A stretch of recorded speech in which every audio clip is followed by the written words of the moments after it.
L'église de Dieu, c'est une famille. Il faut des fois poser des questions, discuter en famille. Luc chapitre 8, j'ai lu à partir du verset 22. Il est écrit ceci, c'est une histoire que tout le monde connaît. Un jour, Jésus monta dans une barque avec ses disciples. Il leur dit, passons sur l'autre rive du lac. Et ils partirent. Pendant qu'ils naviguaient, Jésus s'endormit. Un tourbillon s'abattit sur les lacs. La barque se remplissait d'eau et ils étaient en danger. Les disciples étaient là. Jésus dit, allons à l'autre bord. Ils vont quitter le lieu qui est calme pour aller dans un endroit qui est compliqué. Et souvent, beaucoup de gens pensent que quand on a des problèmes, on a des difficultés, toujours il y a des problèmes, il y a des démons seulement. Non! Dieu lui-même peut t'amener dans des difficultés pour tester sa foi sans que tu aies besoin de chasser des démons. Alléluia. Amen. Le Seigneur va prendre les disciples, il les amène à l'autre bord, là où il y a les tourbillons, là où il y a le vent. Qui a déjà connu des tourbillons dans sa vie? Qui a déjà connu des vents dans sa vie? Qui a déjà connu des tourbillons dans ta vie? Qui a déjà connu des vents dans ta vie? Vous savez, à une certaine époque, dans la vie des disciples, bien qu'ils étaient avec le Seigneur, mais il y avait des vents, il y avait des tourbillons, il y avait des fléaux. La Bible dit, au point de submerger même la barque. Et les disciples ont commencé à crier, Seigneur, nous allons mourir. Ils se sont dit de réveiller le Seigneur, on va les réveiller. Parce que lui, il dormait, il faut qu'on les réveille. Mais le Seigneur était là. Vous savez, il y a des gens qui pensent que quand Jésus est là, tout est calme. Non, le Seigneur peut être là. Mais il faut qu'il y ait des tourbillons. Et quand il y a maintenant les tourbillons, c'est là où Dieu atteste maintenant la foi de son fils ou bien de sa fille. Alléluia. Amen. Ils ont dit, Seigneur, nous voulons mourir. Et moi, j'ai l'habitude de dire que le Seigneur faisait semblant de dormir. Ils savaient. Ils voulaient tester leur foi. Écoutez ce que la parole du Seigneur dit. Il leur dit, passons sur l'autre rive du lac. Et ils partirent. Pendant qu'ils naviguaient, Jésus s'endormit. Pendant qu'ils naviguaient, Jésus s'endormit. Un tourbillon s'abattit sur les lacs. La barque se remplissait d'eau. Et ils étaient en danger. Ils s'approchèrent et les réveillèrent en disant, Maître, maître, nous allons mourir. Il se réveilla, menaça le vent, le flot. Ceux-ci s'apaisèrent et il y eut un calme plat. Puis il leur dit, où est votre foi? Alléluia. Amen. C'est-à-dire, un enfant de Dieu qui n'a jamais traversé des tourbillons, il n'a pas encore une foi à prouver. Parce que la vraie foi doit traverser les épreuves. La vraie foi doit passer par des tourbillons. La vraie foi doit traverser des fléaux. Le Seigneur lui-même a décidé d'amener ses disciples à l'autre bord, là où il y a les fléaux. Alléluia. Mais nous, quand nous prions, nous pensons que quand nous prions à Dieu, si réellement Dieu nous écoute, Dieu entend nos prières, il faut que nous soyons toujours calmes, du premier au 30. Il faut que je sois en bonne santé, je ne tombe pas malade, pour savoir que Jésus est là. Il faut que j'ai toujours de l'argent, pour savoir que Jésus est toujours là. Il faut que tout marche comme sur des roulettes, pour savoir que Jésus est là. Mais la Bible dit que le Seigneur était avec eux. C'est lui-même d'ailleurs qui a donné l'idée de traverser à l'autre bord. Et quand ils sont allés à l'autre bord, lui il s'endort.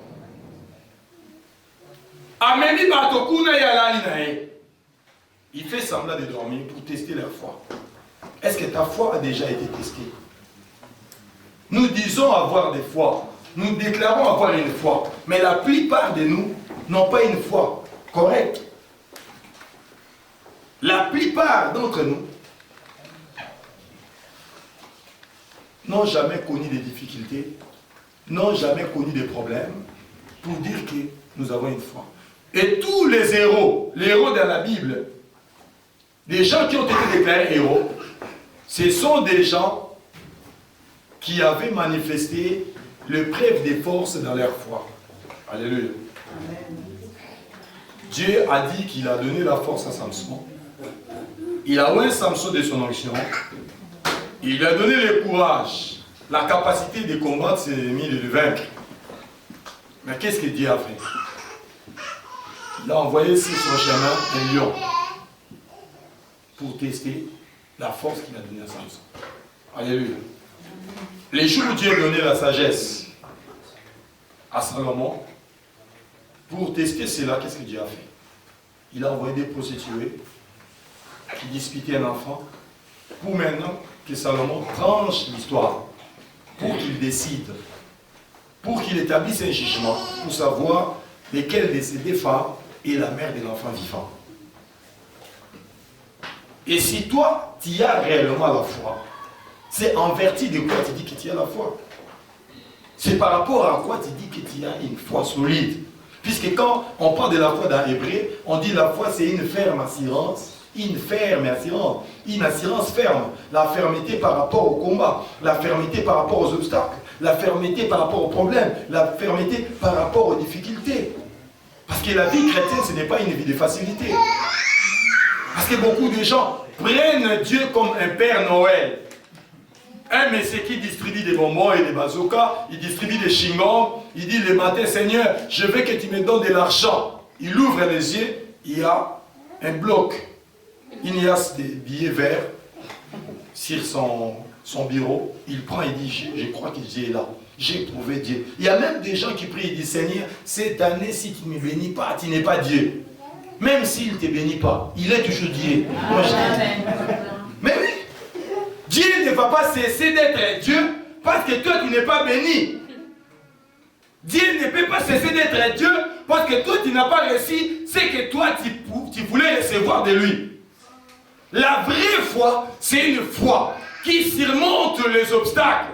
La vraie foi, c'est une foi qui combat. La vraie foi parle et combat. Et quand dans ta vie chrétienne, tu n'as jamais combattu, tu n'as jamais remporté la victoire, tu n'as jamais résisté contre le diable, contre les circonstances, contre les cris, contre les critiques, tu n'as pas encore reçu une vraie foi de Dieu. Puisque la vraie foi, c'est une foi qui n'est pas foi, mais qui est foi. Vous comprenez? La vraie foi, ce n'est pas une foi qui a froid. La vraie foi, ce n'est pas une foi qui est froid. Kondima solo, eza kondima eza malimité. Une foi froid, c'est une foi qui est comme ça, sans combat, très froid, sans problème, sans difficulté. Je suis un enfant de Dieu. Vous savez, il y a des gens qui disent que oh, moi, je ne pêche plus. Ça fait 5 ans. Moi, je n'aime plus les hommes. Ils n'aiment plus les hommes puisqu'ils ne t'ont pas aimé. Ou bien c'est toi qui n'aimes pas les hommes parce que tu es un enfant de Dieu. C'est ça, c'est une autre chose. Je ne sais pas si vous comprenez. Oh non, ça fait déjà 5 ans. Moi, je ne tombe plus dans le péché. Tu ne tombes plus dans le péché parce qu'on ne t'a pas fait tomber ou bien parce que tu as résisté devant les combats. Je ne sais pas si je me fais comprendre. Ça fait très longtemps. Moi, j'ai vraiment une foi solide. Parce que dans ma foi solide, je ne vole pas. Tu ne voles pas parce que tu as la foi ou bien les occasions te manquent. Si on te prenait, on te place dans un supermarché, oui, il n'y a pas de caméra, oui, il n'y a pas d'alarme, et tu trouves qu'il y a des habits de ta taille, des habits que toi tu cherches, il n'y a pas de surveillant, tu vas sortir sans prendre, ou bien tu vas les prendre. C'est ça. Je ne sais pas si vous comprenez ce que je suis en train de dire. Amen. La vraie foi doit être testée. Je ne peux pas dire que j'ai la foi. Moi, on ne me corrompt jamais.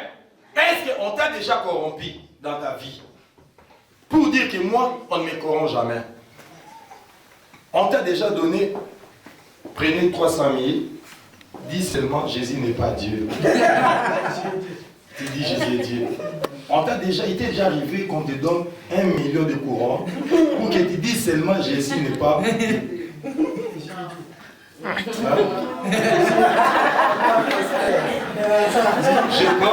Jésus n'est pas Dieu, il est Dieu.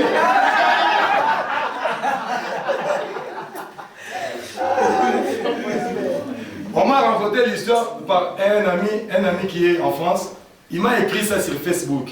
J'ai lu ça, j'ai beaucoup rigolé. C'est une blague comme ça. Il dit qu'il y avait un pasteur qui exorcisait les gens qui étaient possédés. Il voulait maintenant interroger les démons qui étaient dans les frères. Il dit, sors, comment toi tu es entré? Les démons disent, moi je suis entré parce que je voulais faire gagner les frères à la loterie. Il allait gagner 7 millions à la loterie. Les pasteurs a fait les micros. Il dit au démon, sors de là, entre chez moi.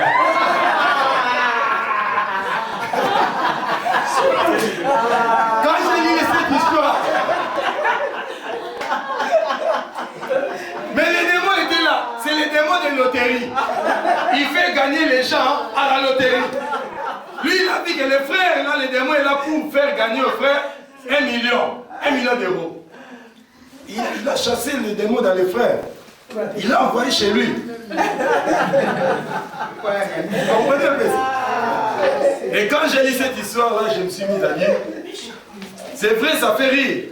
Mais je me suis mis à dire une chose, je me suis dit que non, nous n'avons pas combattu jusqu'au sang. La vraie foi traverse les combats, traverse les difficultés, traverse des problèmes. La vraie foi a toujours été critiquée. La vraie foi a toujours eu des problèmes, mais sans pour autant être annihilée, détruite et attraper froid.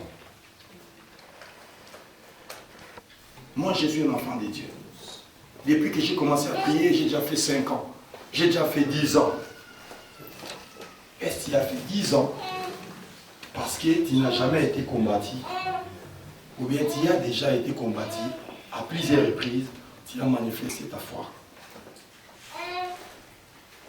Le Seigneur, je lui ai dit, un jour, il y avait un loup qui s'était habillé de la peau d'un agneau. Parmi les agneaux, il était là. Il y avait plusieurs agneaux. Et les loups aussi étaient là. Il a porté la peau d'un agneau. C'était maintenant difficile de savoir réellement qui était. On lui dit seulement, il y a un loup qui est caché ici parmi les agneaux. Il a porté la peau d'un agneau. Et c'était difficile de savoir lesquels de ces agneaux-là étaient un loup. Maintenant, les bergers étaient en difficulté de voir tous les autres agneaux pendant la nuit. Il a beaucoup réfléchi, il a dit non, je vais faire ceci. Je vais seulement prendre un morceau de viande, je verse du sang dessus, il les jette parmi les agneaux. Et quand il a pris un morceau de viande, bien cuit, il a versé du sang, il a jeté à la bergerie, il a vu un agneau qui est venu, et il a commencé à manger de la viande. Il dit, ah, c'est lui là, c'est les loups. Parce que les agneaux ne mangent pas de la viande. Ils sont des herbivores. Ils mangent les herbes. Mais comme les loups, lui il est carnivore, il mange de la chair, de la viande. Il s'est précipité sur ces morceaux-là. Il a vite compris que c'est lui là qui porte le peau d'un agneau. C'est un loup. Je ne sais pas si vous comprenez. Et si on ne jette pas un morceau, on ne saura pas lesquels de ces agneaux-là étaient loups. Donc je voudrais dire que si c'est dans des circonstances, c'est dans des problèmes qu'on reconnaît un vrai enfant de Dieu. Quand tout est calme comme ça, on ne saura pas. Quand tout est calme, tout le monde est enfant de Dieu. Quand tout est calme, tout le monde est élu de Dieu. Tel que nous sommes assis là, tout le monde sait qu'il ira au paradis, n'est-ce pas? Tout le monde sait, croit qu'il ira au paradis. Mais parmi nous, il y a des gens qui ont en affaire, tel que nous sommes ici. S'ils ne se convertissent pas, Je n'avais pas encore terminé ma phrase. J'allais dire qu'il y a des gens qui iront en enfer s'ils ne se convertissent pas. Si on te dit que parmi nous, il y a des gens qui vont aller en enfer, est-ce que tu vas accepter ça? Tu ne vas pas accepter. Tout le monde croit qu'il va aller au paradis. Tout le monde croit qu'il est un enfant, un vrai enfant de Dieu. Tout le monde croit qu'il fait la volonté de Dieu. Tout le monde croit qu'il est enfant de Dieu. Mais est-ce que tout le monde croit qu'il a une foi? Est-ce que ta foi a déjà été testée? Ta foi a déjà été testée devant des problèmes, devant des difficultés. Il y a de petits problèmes comme cela. Les gens s'enflamment. Comme à la guerre mondiale. Des histoires comme ça. Des petites choses. Un enfant de Dieu, on les reconnaît dans des petites choses. Quand il y a des petites épreuves. Si dans ta vie, tu n'as jamais traversé d'épreuves, tu n'as jamais résisté aux épreuves. Vous savez, quand on parle d'épreuves, beaucoup de gens pensent que l'épreuve, c'est l'impédicité. Ce n'est pas seulement ça. Il y a plusieurs sortes d'épreuves. Il y en a plein dans la parole de Dieu. Le Seigneur Jésus voulait tester seulement la foi de ceux qui étaient avec lui pendant 3 ans. Ils étaient avec lui. Il voulait tester leur foi. Ils étaient déjà dans un lieu calme. Il leur dit, allons à l'autre bord. Allons là où il y a des vagues. C'est là où il y a des vagues qu'on saura qui est enfant de Dieu et qui ne l'est pas. Quand on est ici, tout le monde est enfant de Dieu. Mais quand nous sortons à la maison, chacun devient ce qu'il est. Chacun fait ce qu'il fait. Chacun dit ce qu'il dit. Chacun regarde ce qu'il regarde.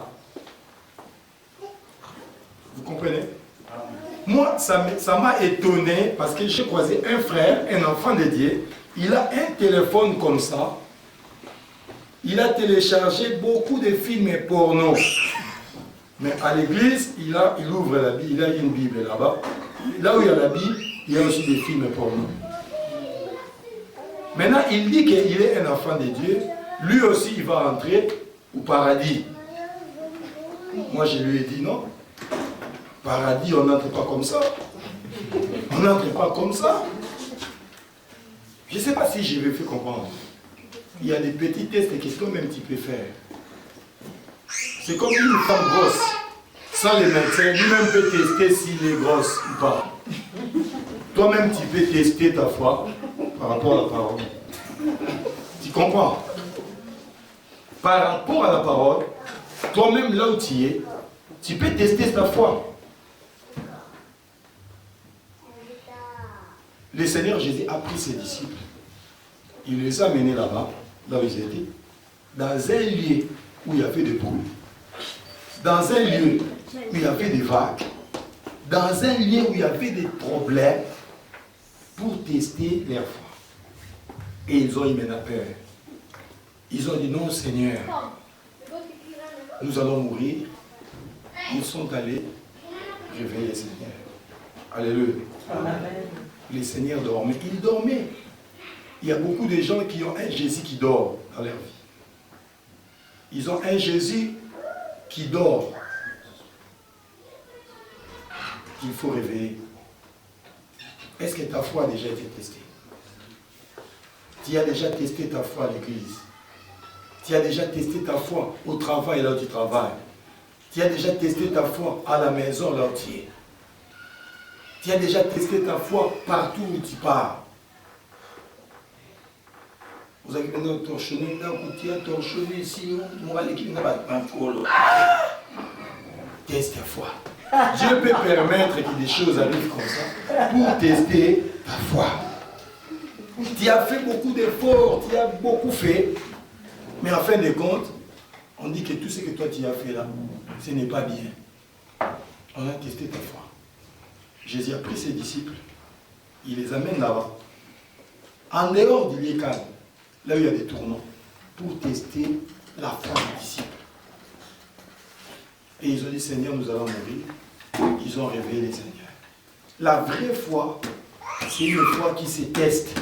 Si ta foi n'a jamais été testée, dis-toi, je ne sais pas encore si j'ai une foi. J'ai une foi de la parole ou bien une foi d'anatomie. La foi d'anatomie, nous en avons des. Il y a des fois, les animaux aussi en ont. La foi de la parole, c'est une foi qui se teste. Même ici, quelqu'un qui n'a pas la foi, il suffit qu'il plévine seulement. Une petite plaie. Il plaît un peu. Des petits nuages. Tu l'appelles, comment? Il dit non. Moi, je ne suis pas venu parce qu'il plaît. Dieu a testé sa foi. Tu appelles quelqu'un, comment ça va? Pour moi, je suis malade. Tu es malade, tu es à la maison. Non, je suis au travail. Je ne viens pas à l'église, mais je suis au travail parce que je suis malade. Vous comprenez un peu ça? La vraie foi doit être testée. Un enfant de Dieu doit savoir accepter de tester sa foi. C'est comme de l'or, celui qui a de l'or. Comment va-t-il savoir que c'est de l'or?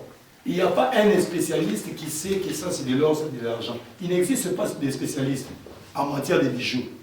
Mais si nous prenons de l'or, nous les jetons dans l'acide. C'est là où nous saurons si c'est de l'or ou ce n'est pas de l'or. Quand nous prenons ta foi, nous la jetons dans le feu des problèmes, le feu des critiques, le feu des sorciers, le feu des combats, le feu de tout ce que tu connais de mauvais.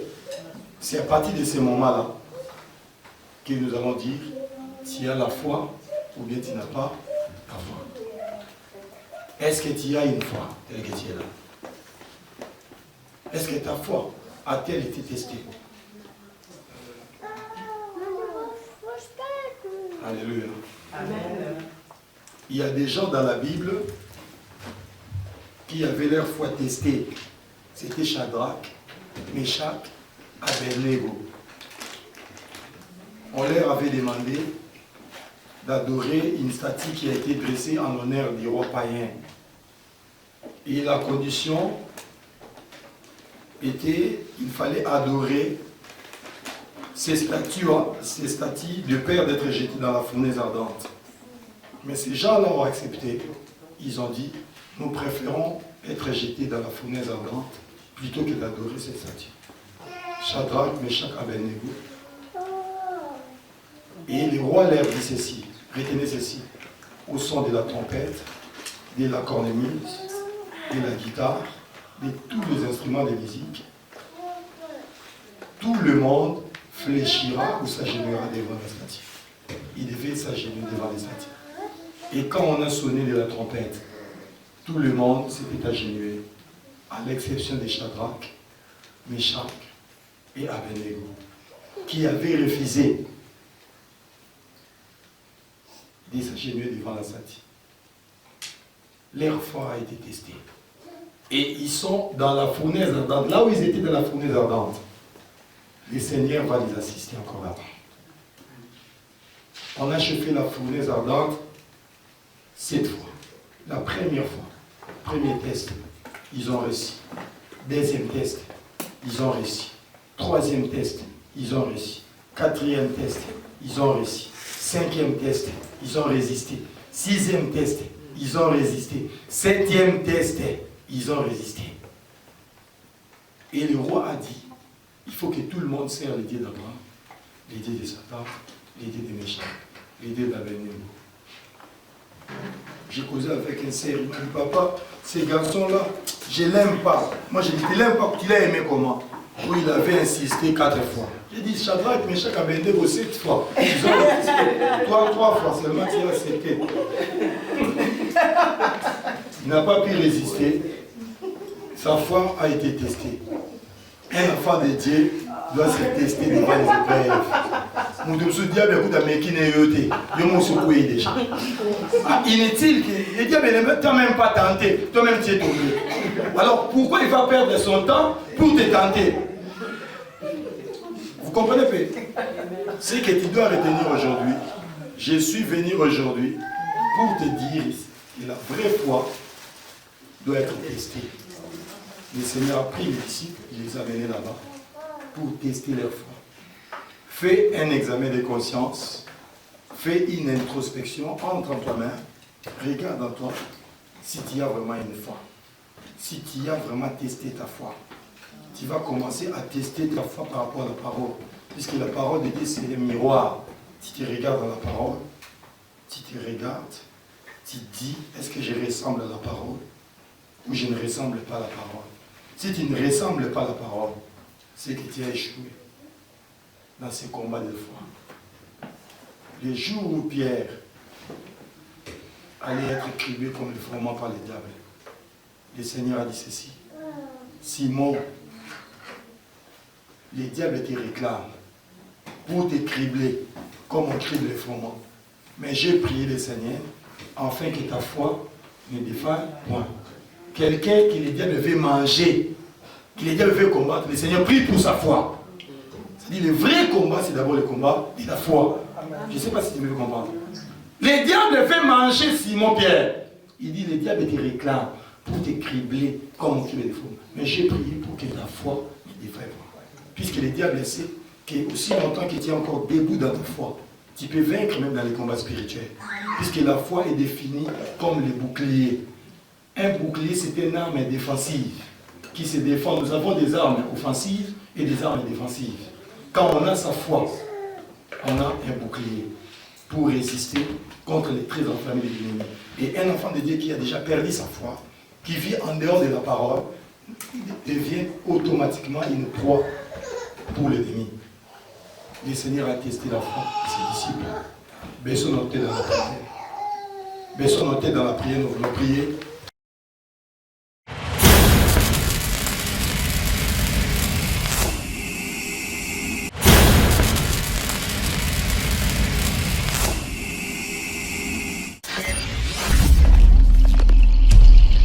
Rema News. Rema TV.